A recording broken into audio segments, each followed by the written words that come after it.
Alright,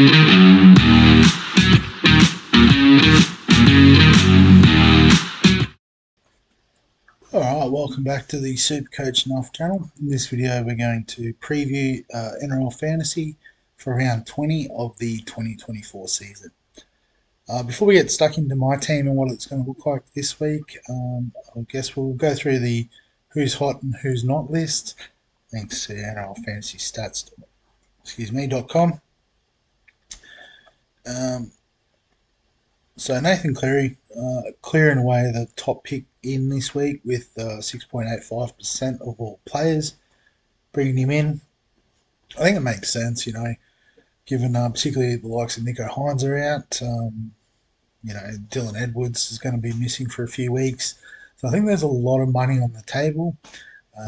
And at this stage, we are all about bringing in the guns rather than, trying to finesse the finances. Excuse me, got the hiccups. So yeah, I think if you've got the money, bring in Cleary, absolutely. Fantasy gun. Kyle Matangi is another one I do like to bring in this week. He's one I've already got. But if you don't have him, dual position, with Cam Murray out as well, looks like he'll be playing in that 13 role for sure for the next couple of weeks where he seems to really excel. Bringing in Jack Whiten, one of these mid-price options. I don't mind it as a point of difference type option for trading out Ewan Aiken if you need a centre. I don't think he's the top option in the centres. There is better options, but for this week playing the Tigers, it could be a nice way to sort of get a jump up this week, and then you may move him on after that, or you may bring back in an Eero, a Talangi, one of those guys on buy. Zach Lomax if you've got him. Jaden Campbell, I don't know if I'd be trading him in. Obviously, if you've got him, he is a hold. Do not sell him. But I think, he doesn't have a lot of value at his price. So he may do all right this week and make some cash, but then he'll start to dip once that monster score drops out of his rolling average. Isaac Tungo is an interesting one and probably one I'm looking at bringing in as a point of difference in the centres. Again, for Ewan Aiken. But with Cleary back, it just feels like it'll open up the attack more, which hopefully leads to good things for Isaac. Chris Randall, so an interesting one. I think he's playing lock for the Titans, but obviously available at hooker. Is he also in the middle? I haven't checked. It's a little bit on the slow side. Yeah, so hooker middle. So it does offer some flexibility, bit of value in the price. So again, he's not in the gun sort of category. And we are really looking at guns and rookies, particularly in the middle. And you may argue at hooker as well. So probably one I would overlook, but there might be a bit of value for those that are chasing that still. Jai Gray, I think, could be one that goes all right this week. I've already got him in the team. Would I trade him in this week if I didn't? Again, probably not. He's that sort of in the middle type price, I think. He's still under 400, so I guess offers some value there. But again, shouldn't be chasing a lot of value. So maybe one of these sort of value guys, but that would be it. Tom Starling, I don't think I'd go there. Even if you are looking to replace, say, Marshall King, for example, or Api Coruscant, who's on the not list. I think, again, it's a gun or, starting to look at maybe your first nuff for the season. Josh Curran, I guess with Max King out, I think he could shoulder a fair bit of the workload there in the middle. So offers the dual position, which is nice, but I think he is still below the likes of Kalamatangi, Barnett in that sense. So if you can get to one of those two, I'd look at them. Obviously, if you're looking for a bit of a cheaper, bench cover, I do like Curran. I've had him all season, so I wouldn't begrudge anyone bringing him in. Ruben Garrick and the Hammer as those options in the centres, like both of those. I guess just waiting to see if the Hammer backs out from Origin. He generally does. I think if I was sort of sitting on the computer all weekend, I might have a look at him. But given that pretty much most of the weekend will be in transit getting back to Australia, um, yeah, it's not one I'm looking to go this week.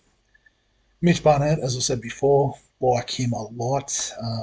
If you're looking for that dual position option, so you can bring him in. Dave Fafita, I think if you haven't got him, bring him in. Reed Marnie, I do like as a cover for Coruscant and the likes at hooker. And James Tedesco, particularly with Edwards out, I think becomes the number one wing fullback and gun target. So bring him in. On the who's not list, so the top few, Aitken, Hines, King, all out injured. Makes sense. Fletcher Sharp with Ponga back is a cut. Coruscant, Mitchell, Nickel Clockstad, Moses all injured.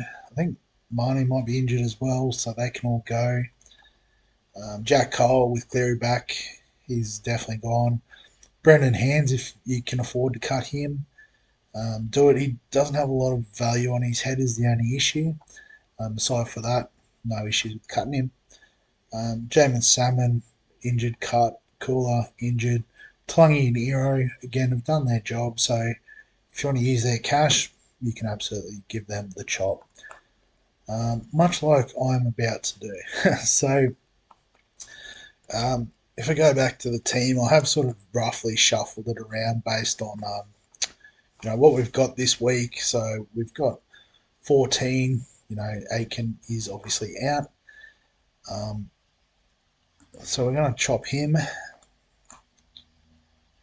And then also we're going to cut Talangi and Ero.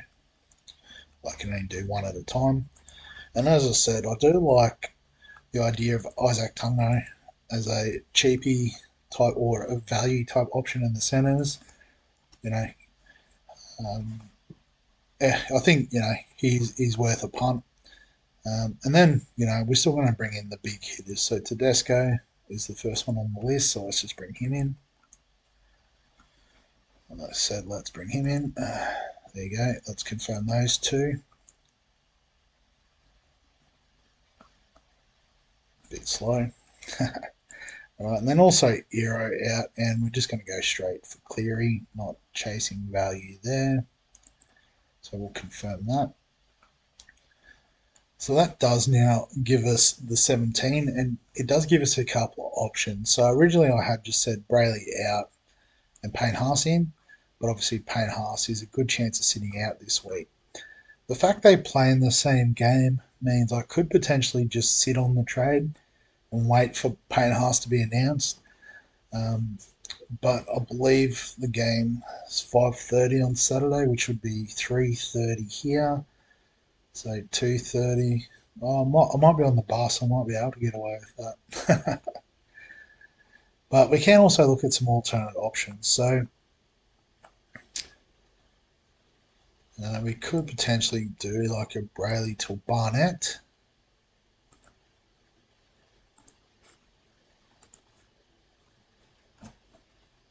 Because I think we do have to get rid of Brayley. And then we confirm that.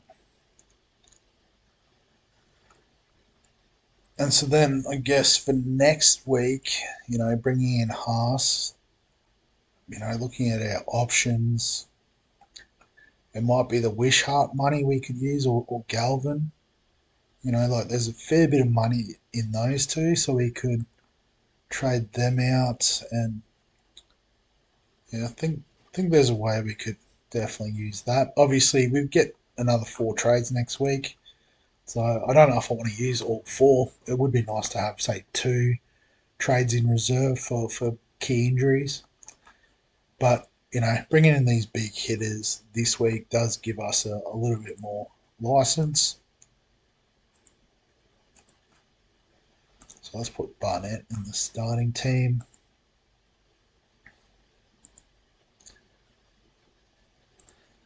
And Tedesco, load him in there. So, hopefully we can hang on to Edwards. I know he's a few weeks out.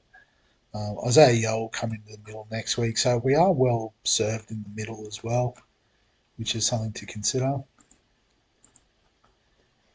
Doesn't matter which one. Let's just go Galvin. Yeah. So so I think that's the way we'll line up for this week. With 17, we're not going to worry about loopholes and that sort of thing.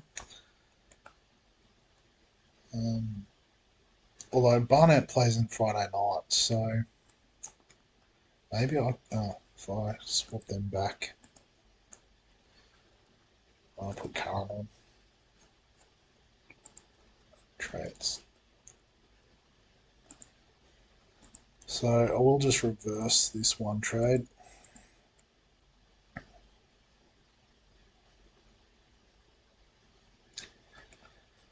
Guess the other option that we're not considering is if we bring in, say, Reed Marnie. So we do have decent coverage at hooker with him. A little bit of money in the bank.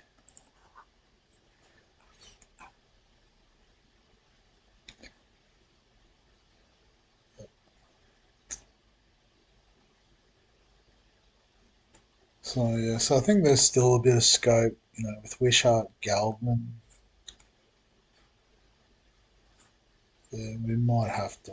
Yeah, maybe if we were to bring in, say, Haas and Barnett next week, it might be the case that Curran, Galvin, and Wishart go, and then it might be just nothing out that last pick.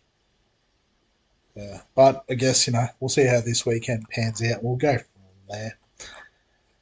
Pretty comfortable if this is the sort of team we get stuck with, but I think we can sort of get Haas and Barnett in and just have a very dominant squad going into the back end of the season. See if we can, push this up well inside the top 10k. So just VC and C, I think he's back, so clear his captain. Um, and why not Fanor Blake against the Raiders tonight? Probably a few reasons. Um, Maybe Koloamatangi actually against the Tigers could get over for a bit of meat and all that good stuff. So let's go with him. Cool. So there's the team for this week. As always, if you've got any questions, comments, thoughts, feel free to add them below this video. Give us a like if you enjoy the NRL fantasy content. Subscribe for all the fantasy sports content. Now we've got FPL is fast approaching. NFL's coming up also. But other than that, we'll catch you in the next one.